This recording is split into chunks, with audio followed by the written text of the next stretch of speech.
দেখুন, কোনো বৃষ্টি নেই, কিচ্ছু নেই, কিন্তু ডিভিসি জল ছাড়ছে। আর ডিভিসি ছাড়া জলে আলু চাষের ক্ষতির আশঙ্কা। কারণ এই মুহূর্তে দেখুন কাচিয়ে জল তুলছেন চাষিরা। আলু নষ্ট হয়ে যেতে পারে এই রকম ভাবে জল জমা থাকলে। কথা বলবো, এটা হচ্ছে পোলবার মেঘসার মৌজা। বিঘের পর বিঘে জমি আলু খেতে এরকম জল। সরাসরি চলে যাব সোমনাথের সঙ্গে। সোমনাথ, কি পরিস্থিতি? মানে কোনো বৃষ্টি নেই, কিছু নেই, ডিভিসি জল এমন ছাড়ছে যে আলু ক্ষেতগুলো ডুবে যাচ্ছে। হ্যাঁ দেখো পোলবার মেঘসা এলাকায় মৌজা এলাকায় এই যে বিঘের পর বিঘে কয়েকশো বিঘে জমিতে আলুর চাষে জলে ডুবে গেছে। এবং এই যে বোরো চাষের জন্য যে জল ছেড়েছে ডিভিসি, সেই ডিভিসি জল ছাড়ায় ক্ষতিগ্রস্ত হয়েছে চাষিরা। গতকাল রাত্রি থেকে এই জল ঢুকছে। অনেক চাষিরা ঋণ নিয়ে এই চাষ করেছে, আলু চাষ। 1 মাস বয়স হয়েছে এই আলু চাষের। কিন্তু এই যে তারা এত ঋণ রয়েছে তাদের মাথার মধ্যে, তারা এই চাষ করাতে এই যে এতটা জল পরিমাণে ওদেরকে না বলাতে চাষিরা জানেও না যে তাদের এলাকায় এই যে এইভাবে জল ঢুকে যাবে। তাদের এক চিন্তার ভাঁজ পড়েছে তাদের কপালে।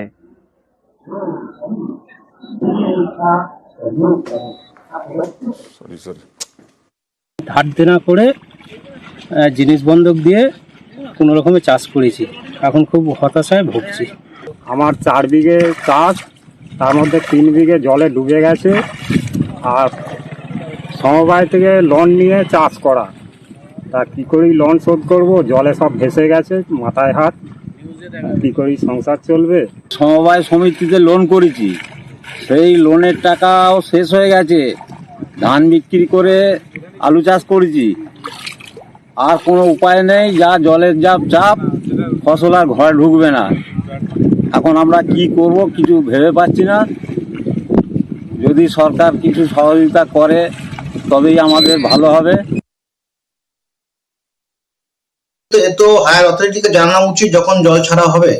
এখন মাঠে প্রতিটা মাঠে আলু চাষ হচ্ছে, হঠাৎ করে জলটা ছেড়ে দিল, আমাদের কাছে কোনো খবর নেই। আমি এটাই অনুরোধ করব চাষিরা যেন উপযুক্ত ক্ষতিপূরণ পায়, সেটা একটু দেখার জন্য। ড্রেনের জল, নোংরা জল, কালো জল, কখনো কখনো হলুদ জল নিয়েও প্রশ্ন উঠেছে।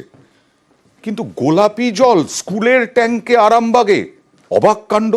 কেউ কি জলে রং মিশিয়েছেন? এখন কি হোলি পালন করছেন নাকি? 2 দিন ধরে এই রকম ভাবে গোলাপি জল। ভয়ে পড়ুয়াদের স্কুলে পাঠাতে রাজি নন অভিভাবকরা।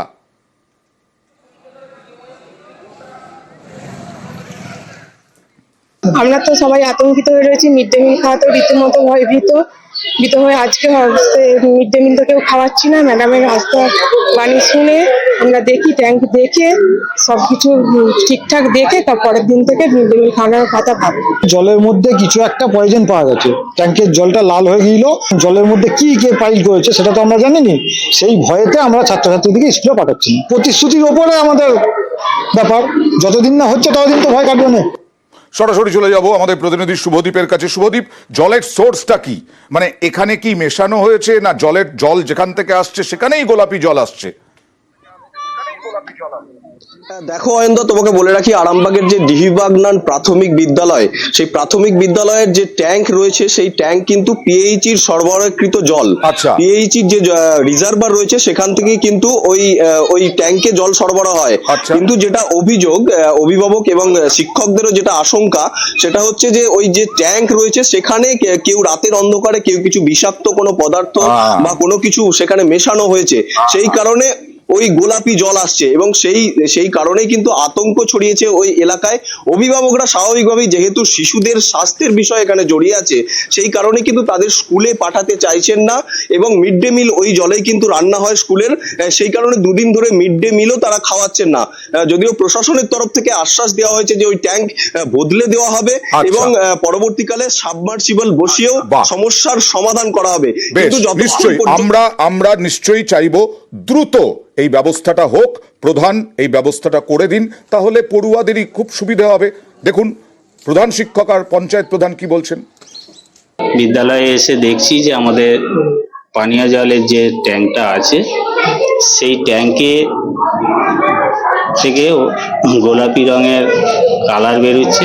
নিশ্চয় ওতে কিছু মেশানো হয়েছে, এখন কি মেশানো হয়েছে আমরাও জানি না। গার্জেনদের একটা আতঙ্ক, তারা বাচ্চাদের পাঠায়নি, যে বাচ্চাদের একটা তো নিরাপত্তার অভাব তারা বোধ করছে। এখন যদি না খাওয়ান ওনারা, রান্না বাধ্য আমাদের ফেলে দিতেই হবে। ট্যাঙ্কতে গোলাপি রঙের জল বেরোচ্ছে, সব মায়েরা অভিযোগ করছে যে ট্যাঙ্ক পাল্টে দিতে হবে, আমাদের সাবমার্সেল বসিয়ে দিতে হবে। আমি ট্যাঙ্কটা চেঞ্জ করে দিচ্ছি, এটা ট্যাঙ্কটা দেরি করবো না, ছাদে তুলে দিচ্ছি আজকেই, ওই ট্যাঙ্ক থেকে জল নেবে না, নতুন ট্যাঙ্ক বসিয়ে দিচ্ছি যাতে ওদের অসুবিধা না হয়। আর দ্বিতীয়ত যে কলটা যেটা বলছে সাবমার্সেল, ওটা যত তাড়াতাড়ি পারবো ওটা করার চেষ্টা করবো। আমরা আশা করি এই স্কুলের হাল ফিরবে, যেমন ভাবে জয়নগরের সরকারি স্কুলের হাল ফিরেছে আমাদের খবরের জেরে। এটা ছিল 2023-এ, গত 2 বছর আগে এই রকম চেহারা ছিল স্কুলের, আর আমাদের খবরের জেরে 2025-এ এখন এই রকম ঝাঁ চকচকে স্কুল জয়নগরে।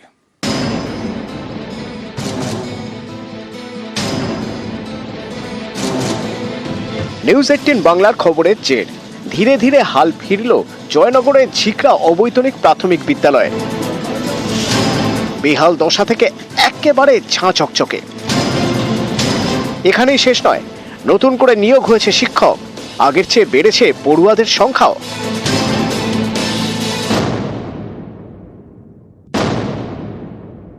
স্কুলের উন্নয়নের জন্য মাস্টারমশাইরা যেভাবে উদ্যোগ নিয়েছেন, বিভিন্ন জিনিসপত্র চেয়ে নিয়ে স্কুলের জন্য আনছেন, সত্যি খুব আনন্দের, খুবই গর্বের। আগামী দিনে এই স্কুলটা আমাদের সময় যেমন ছিল, আশা করব এই শিক্ষক মশাইরা সেই জায়গাটায় ফিরিয়ে নিয়ে যাবেন। দক্ষিণ 24 পরগনার জয়নগরের সরকারি এই স্কুলের খবর দেখানো হয় নিউজ 18 বাংলায়। তখন স্কুল নিয়ে একের পর এক অভিযোগ। সরকারি খাতায় তখন এই স্কুলে একজন শিক্ষক এবং একজন শিক্ষিকা, কিন্তু তারা দুজনেই স্কুলে যেতেন না। স্কুলে গিয়ে দেখা যায় ক্লাস নিচ্ছেন শিক্ষিকার ছেলে এবং ছেলের বউ। না না, আমি স্কুল টিচার না, আমার শাশুড়ি মা টিচার। আপনি কি ক্লাস নেন? হ্যাঁ, আমার শাশুড়ি মা আসতে পারতো না, ওই এসআই বলেছিল, ও আমাকে বলেছিল, বলে তোমাকে বলে দিলাম, তুমি তাহলে যাও। কে আপনাকে আসতে বলেছিল? আমার বর। খোঁজ নিয়ে দেখা যায় এই স্কুলের একজন শিক্ষিকা দীর্ঘদিন ধরেই অসুস্থ, অপর শিক্ষকের ক্যান্সার, তাই দুজনেই স্কুলে যেতেন না। তার জায়গায় ক্লাসের শিক্ষিকার ছেলে এবং তার স্ত্রী। অভিযোগ ওঠে মিড ডে মিল নিয়েও। হার্ডলি 25 থেকে 30 জন ছাত্রছাত্রী রয়েছে, তাদেরও ঠিকমতো পড়াশোনা হয় না। প্রায় 11টা 15-20 ওই স্কুল প্রায় শুরু হতো এবং রান্নাবান্না হয়ে গেলে পড়াশোনা তাদের শেষ। নিউজ 18 বাংলায় এই খবর দেখানোর পরেই তৎপর হয়ে ওঠে প্রশাসন। নতুন করে নিয়োগ হয় শিক্ষক। এখন স্কুলের প্রধান শিক্ষক সহ শিক্ষক রয়েছেন 3 জন। স্কুল ভবনেরও সংস্কার হয়েছে। স্কুল কর্তৃপক্ষের দাবি, এসবের জেরে পড়ুয়ার সংখ্যাও বেড়েছে। এলাকার মানুষজন প্রত্যেকেই আন্তরিকভাবে চেয়েছে যে স্কুলটা বাচ্চাদের অন্তত ভবিষ্যৎ গড়ার কাজে ব্যবহৃত হোক। যেটুকু হয়েছে সেটুকু তারই ফলশ্রুতি। আরও 2 জন মাস্টারমশাইকে দিয়েছেন অপর বিদ্যালয় পরিদর্শক মহাশয়। মোট এখানে 3 জন স্টাফ আছি আমরা। আগামী দিনগুলোতে আশা করি ঝিকরা হয়তো একটা জায়গা করে নেবে। নিউজ 18 চ্যানেলকে অসংখ্য ধন্যবাদ। পড়ুয়ার সংখ্যা আরও বাড়াতে উদ্যোগী স্কুল কর্তৃপক্ষ।